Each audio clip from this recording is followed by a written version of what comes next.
I was 9 years old, and I was at temple with my parents.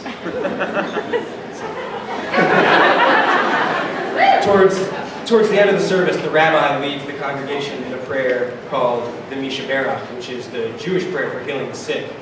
And before the prayer starts, the rabbi looks around the room, slowly making eye contact with all of the members of the congregation along the way.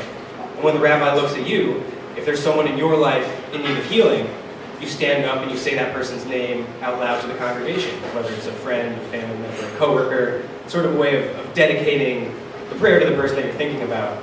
And on this particular Saturday morning, there was someone in my life in need of healing. So when the rabbi looks around the room and his eyes eventually meet mine, I stand up and I bow my head and I close my eyes and I say, "Professional wrestler, Cactus Jack." You see, 2 weeks earlier, I was sitting in front of the TV, mesmerized, as my favorite wrestler, Cactus Jack, was engaged in this brutal match against notorious bad guy, Big Van Vader.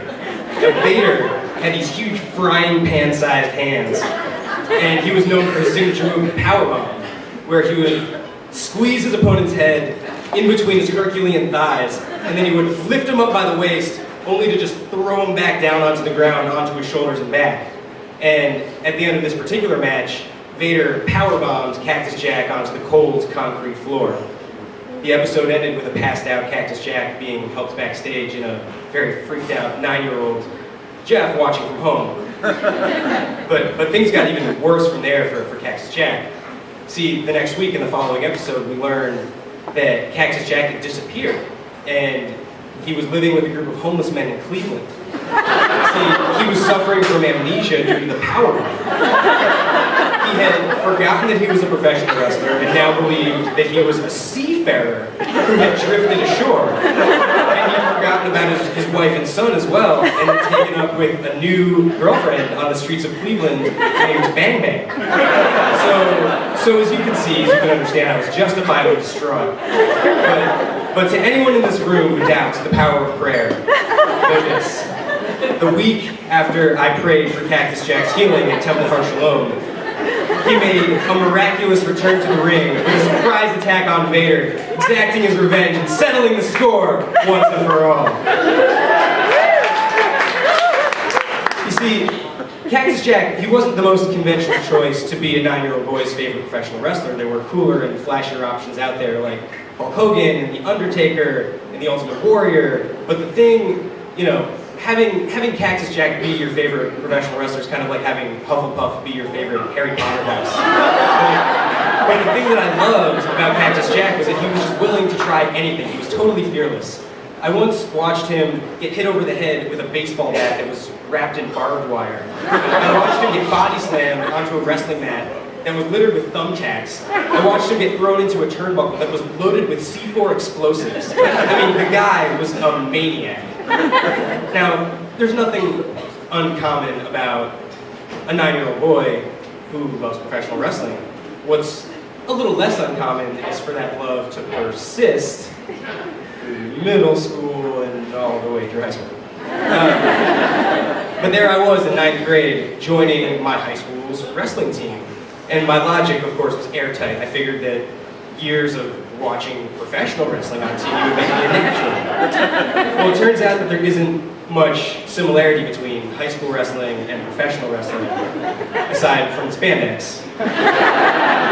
But I tried to find sort of small little ways to make high school wrestling a little bit more like professional wrestling. Whenever my wrestling coaches would leave the room, I would immediately morph into my professional wrestler alter ego, Resmo the Wrecking Ball. And I would bait my teammates into staging these elaborate professional wrestling style matches with me. And during one of them, I actually let one of my teammates powerbomb me. Now, I've never actually been hit by a bus before, but I just can't imagine it feels that much different. When I went to college, I decided that it was time to quit wrestling cold turkey, that, maybe instead I would, date women. And I stopped watching wrestling, after a while I stopped thinking about wrestling, and, I really did move on. 11 years went by. Resmo the Wrecking Ball was dead. And then, on one cold winter's day, late this past year, I was walking downtown, and something said to me, "Jeff, look up, there's a sign." And I looked up, and there was a sign. The sign said, Verizon Center. But then below that, it said, World Wrestling Entertainment, live in Washington, D.C. And it was coming up in just a few days. Now, all of a sudden, my heart starts beating real fast, my fingers, they start tingling. Resmo Wrecking Ball is back. And all of a sudden, it just didn't matter how many years it had been, I had to go. But this also created a bit of a dilemma for me, because you see, on the one hand, I was a little bit too proud to ask anybody to go to professional wrestling with me. And I was also a little bit too proud to go by myself.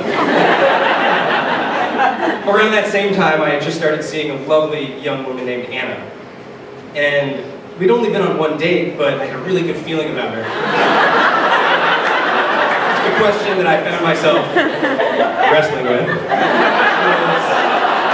was whether or not to invite Anna to come with me. Now, truth be told, I was kind of hoping that her opinion of me would be a little bit more fully formed before I told her about Cactus Jack and Resmo the Wrecking Ball.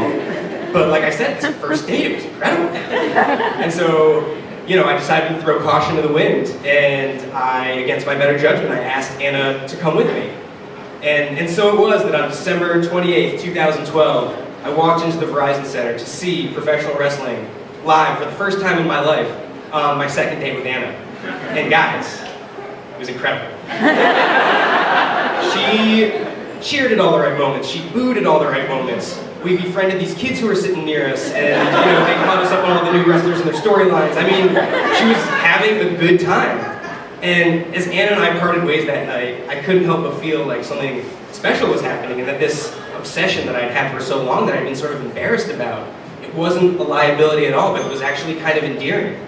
And as luck would have it, Anna and I, well, yeah, we never saw each other again.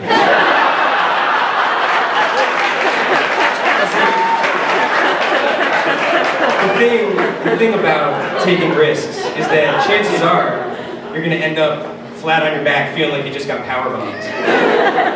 Now, some power bombs are big and literal, and others are small and metaphorical. But regardless of the size or the type or the manner of the power bomb, the recipe for how to get past it is always the same. Fake a little amnesia, go hang out in Cleveland for a while, and then you get back in the ring.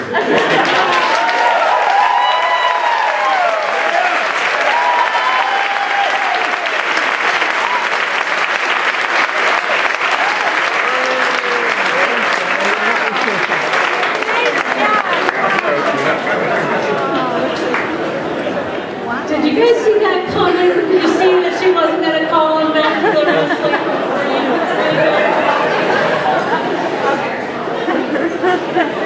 Okay. I am going to introduce our next storyteller with both happiness and sadness, because this is to be her last